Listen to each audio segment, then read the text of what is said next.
when I tell you, when that verdict dropped, man, it was like the black people were walking around happy, boy. You would think that like the greatest day in the world. Happened. Yeah.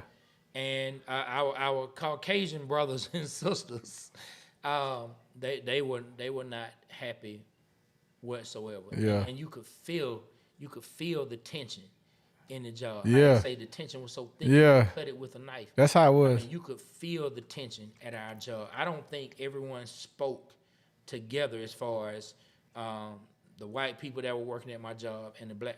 There was no camaraderie. Yeah. That time it was quiet. Yeah. People didn't want to have that discussion. Yeah. Black people were dapping each other up. Yeah, yeah, yeah. And, the white people were giving us side eyes like somebody threw away all the Jägermeister and unseasoned chicken they could find. Yeah. You know what I mean? I was down in Albany, Georgia, going to Albany State, and I just remember we all thought he did it, but it's like, he got away. It's about time. Like, people really felt that way. Man, I had no, I can't remember what I thought at the time, if I thought he did it or if he didn't. I will say this. It looked real suspect though. But I won't get into that because at the end of the day, the man was acquitted. Yes, he was acquitted. The man was acquitted. If the glove don't fit, you must acquit, and that's what happened. Man, today been like I don't know if you feel it, but today has been like a real laid back episode. I mean, it's because like right before the show, man, we heard about Rico, and I know that kind of like put a damper on things, the spirit, and it's just how the energy is, how when we was talking about the waves, it's a wave right now going through Atlanta. It's a part, and I feel like it's laid back, and I'm sad about it. I knew the guy, and we're in the music, bro, and if it wasn't for him, ladies and gentlemen, excuse that loud outburst from the other side of the room. Aaron watching Don't Go Chasing Waterfalls. I think he going through Rico and them whole catalog right now, reminiscing. And it's all good. It's all good. It's all love. Yeah, and so like, I have to say he paved the way for me. He paved the way for the record execs to accept people like me and you, because before that it was hard for people, young black individuals from Atlanta, to have a name, to be able to go directly to the record labels and negotiate music deals with them. And him and JD. Yeah, JD. All the pioneers, of course. If I'm not trying to exclude them. I was just talking about him, yeah. Him out there. But like, he's a big part. Big part of the reason big budgets was cut here. He's a big part of the reason. L.A. Reid, all that, of course, LaFace. But I mean, Outkast was on LaFace. He's a big reason why Atlanta's music scene is taking its grip on the music, and it seems that we have not let up since. Because Atlanta music drives the culture. Atlanta drives the music culture to this day. With QC now, with Future, with a lot of artists. T.I. back, all Jeezy, Lil Baby, Lil Darius, new up and coming. But yeah, you know what I mean? 100%. But yeah, shout out to Rico Way. I think that's why it feels the way we feel. And speaking of that, let's go to our next segment. Well, since we're talking about influence, hey man, like, do you want to name top 3 or you want to say Mount Rushmore in the most influential? Okay, so we have to make sure we listen to the wording. Do you want to do influential, the Mount Rushmore, the most influential Atlanta athletes, or who do you think were the best Atlanta athletes? When I mean best, it doesn't mean the most athletic. I say influential. Okay. That made an impact on the Atlanta sports scenes and put us. All right, my first one, of course, is my favorite Atlanta Falcon, Deion Sanders. Okay. Deion Sanders to this day can get social media going, can get you to watch TV, can get you to watch him. So Deion Sanders, Atlanta Falcons, number 21, Atlanta Braves, World Series Deion Sanders, man. Okay. For sure. Okay.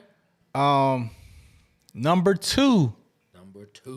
Used to be my favorite basketball player. I know him. I took his sister to the prom.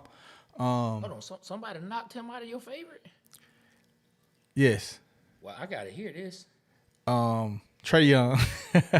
I like Trey Young. But Dominique Wilkins, man. Dominique, the human highlight film.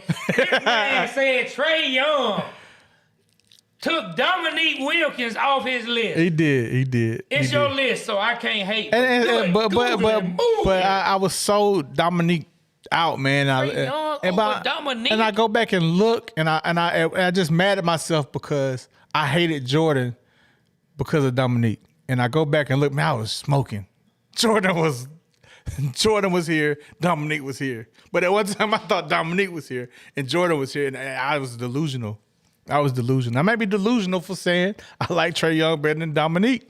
But Dominique is high, I could tell you every dunk he did, every dunk contest, every major dunk he did. I have it all. I used to have a VHS test and when tape, and when the highlights come on sports, I would record it. And I had a whole bunch of clips of just Dominique highlights, or Hawks highlights, and I still got that tape somewhere. Yeah. But I could tell you every dunk he did. I remember one time Spud Webb threw.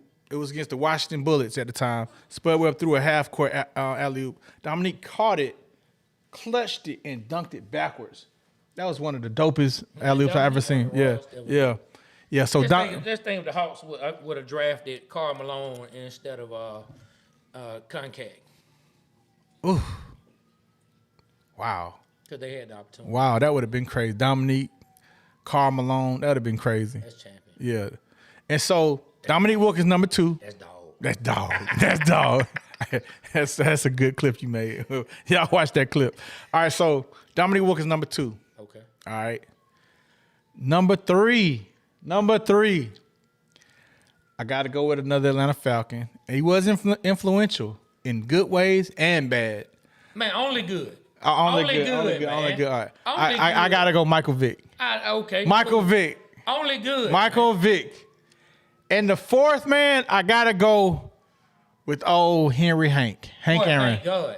Number 44. I thought you were about to say Trae Young. No! Man, I was going to walk away from this podcast. Man, we would have had a real argument. If you said Trae was on the top 4 most influential Atlanta sports athletes. Hey, look, we would have had another Jerry West, Dwayne Wade argument, man. I was about to lose it. Hey, a lot of people hit me. I was like, are y'all friends? Are y'all cool? Yeah, man, that's how we argue, man. We have fun, man. So, my Mount Rushmore is Hank Aaron, number 44.